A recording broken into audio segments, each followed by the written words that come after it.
Hi, year 2025 is an international year of cooperatives. It is an international year of cooperations or celebrating cooperatives because cooperatives is something जो एक economy को बहुत ज़्यादा boost देते हैं और वो बूस्ट शायद जो बड़ी बड़ी MNCs हैं और बड़ी बड़ी कंपनीज हैं चाहे वो भी नहीं दे पा रही। 2025 एक इंटरनेशनल ईयर ऑफ कोऑपरेटिव्स है जो कि हेल्प कर रहा है कोऑपरेटिव्स को सेलिब्रेट करने के लिए, हेल्प कर रहा है लोगों को, आम पब्लिक को, आम जनता को ये रियलाइज करने के लिए कि विदाउट कोऑपरेटिव्स कोई भी इंडस्ट्री, कोई भी इकोनॉमी, कोई भी कंट्री बढ़ ही नहीं सकती है। कोऑपरेटिव्स का इतना बड़ा योगदान है, कोऑपरेटिव्स का इतना बड़ा कंट्रीब्यूशन है जो हम अगर बहुत ही पॉइंट टू पॉइंट लेवल पर देखें या बहुत ही ग्राउंड लेवल पर देखें तो एक कैटलिस्ट की तरह ये प्ले करते हैं किसी भी इकोनॉमी के लिए। अब ये 2 लेवल्स पर मनाया जा रहा है international year of cooperatives. First is जून 18, 2024 को यूएन की नेशनल असेंबली ने कहा था कि हम वर्ल्ड वाइड सारे कोऑपरेटिव्स को सेलिब्रेट करेंगे, so we will have 1 full year of celebration. तो वो ईयर ऑफ सेलिब्रेशन स्टार्ट हुआ है 2025 से, इसलिए इस साल को कहा जा रहा है इंटरनेशनल ईयर ऑफ कोऑपरेटिव्स। तभी जितने भी रेलवे की टिकट्स हैं या जितने भी मिनिस्ट्रीज हैं वहां पर अगर आप देखें तो एक लोगो आपको जरूर दिखाई देगा जो कि कुछ ऐसा लगेगा जिस पे लिखा हुआ है international year of cooperatives 2025 IYC। India में इसकी सेलिब्रेशन कैसे हो रही है? तो इंडिया में इसकी सेलिब्रेशन हो रही है by ministry of cooperation.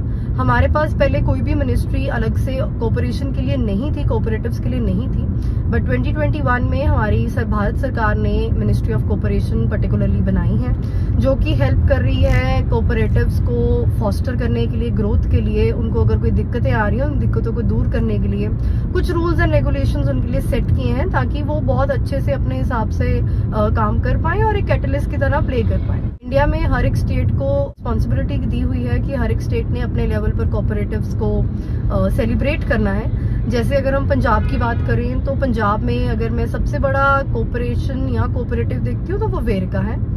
So Verka it's kind of ना मिल्क फेड यूनियन का कोऑपरेटिव का ब्रांड नेम है और उस वेरका ने इंटरनेशनल ईयर ऑफ कोऑपरेशन की सेलिब्रेशन के चलते 150 से 200 करोड़ की एक मैन्युफैक्चरिंग प्लांट का इनॉग्रेशन किया है एट वेरका अमृतसर। सीएम भगवंत मान गए थे उस इनॉग्रेशन के लिए। सेकेंडली वेरका ने अपना एक लोगो का ने अपना एक अवतार या हम जिसको लोगो कहते हैं, ब्रांड का लोगो, वो अनवील किया है उस दिन और वो लोगो कुछ ऐसा दिखता है, that's blue in colour and काफी पेपी है, काफी एनर्जेटिक है, काफी यंग किड दिखाया गया है। सेम लाइक अमूल ने किया है अमूल्या के साथ, वो जो बबली कार्टून कैरेक्टर हमारे को दिखता है हर अमूल की एड। सो जैसे कि अमूल पहले उस अमूल्या कैरेक्टर जो कि कार्टून कैरेक्टर है उससे जाना जाता है, वैसे ही अब वेरका वीरा नाम के कैरेक्टर से जाना जाएगा। तो उस वीरा का जो पोर्ट्रेल है वो भी ब्लू कलर का है because Verka portrays a blue logo. वैसे ही एक और मुहिम चलाई गई है under International year of cooperatives, that is एक पेड़ माँ के नाम। सो दैट माँ is our biological mother as well, कि हम अपने मदर्स के साथ, सब स्कूल्स एंड कॉलेजेस को ये चीज़ बोली गई है कि आप अपने मदर्स के साथ, बच्चों को ये इनकरेजमेंट दी गई है कि वो अपने मदर्स के साथ पेड़ लगाएं। और दूसरी उस मुहिम में जो माँ का अर्थ है वो भारत माता भी है, जो पेड़ है वो सॉइल में ही लगेगा। तो एक पेड़ माँ के नाम का एक मुहिम चलाया गया है, एक कैंपेन चलाया गया है जिसमें सब स्कूल्स, चाहे वो गवर्नमेंट हो चाहे प्राइवेट हो और कॉलेजेस हैं, उनको पार्टिसिपेट करने के लिए कहा गया है। बिकॉज ये कम्युनिटी डेवलपमेंट, कम्युनिटी एक स्मॉल लेवल पर कितना बड़ा कैटलिस्ट की तरह प्ले कर सकती है और कितना बड़ा चेंज लेके आ सकती है वो हमें देखने को मिल रहा है। सो सारे स्कूल्स एंड कॉलेजेस इस मुहिम का पार्ट है, इस कैंपेन का पार्ट है and it's mandatory for the kids to sow 1 plant with their mother into the mother nature. ये मुहिम भी चली है। वैसे ही अगर मैं इंडिया लेवल पर बात करूं तो गुजरात का जो ब्रांड है अमूल, वो सबसे बड़ा ब्रांड है जो कोऑपरेटिव्स की स्टडी में बहुत ज़्यादा सक्सेसफुल है। Amul stand for Anand milk United limited जो खेड़ा डिस्ट्रिक्ट गुजरात में है। कैसे इनकी शुरुआत बिफोर इंडिपेंडेंस हुई और कैसे ये कॉर्पोरेशन आज एक मल्टीनेशनल कंपनी में टर्न हो चुका है एंड इतना प्रॉफिटेबल बिजनेस है, बड़ा ब्रांड है कि आज ये प्रोटीन बिजनेस में भी अपने आप को डाइवर्सिफाई कर रहा है। इन सब चीज़ों से हमें ये पता लगता है कि कम्युनिटी कोऑपरेशन अगर हम सीरियसली लें तो बड़े बड़े ब्रांड्स तक फेल हो सकते हैं। बिकॉज कोऑपरेशन कोई छोटी मोटी चीज नहीं होती है।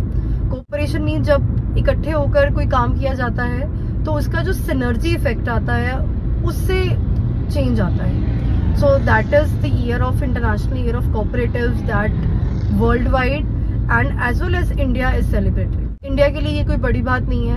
इंडिया में कम्युनिटी कोऑपरेशन शुरू से ही बहुत बड़ी बात है। चाहे वो कम्युनिटीज एक दूसरे की हेल्प करने के लिए हो, चाहे वो एग्रीकल्चर के लिए हो, चाहे वो फॉरेस्ट्री के लिए हो, चाहे वो वाइल्ड लाइफ प्रोटेक्शन के लिए हो, चाहे वो चिपको मूवमेंट हो, चाहे वो बिजनेस करना हो जैसे कि मैंने आपको बताया अमूल एंड वेयर का।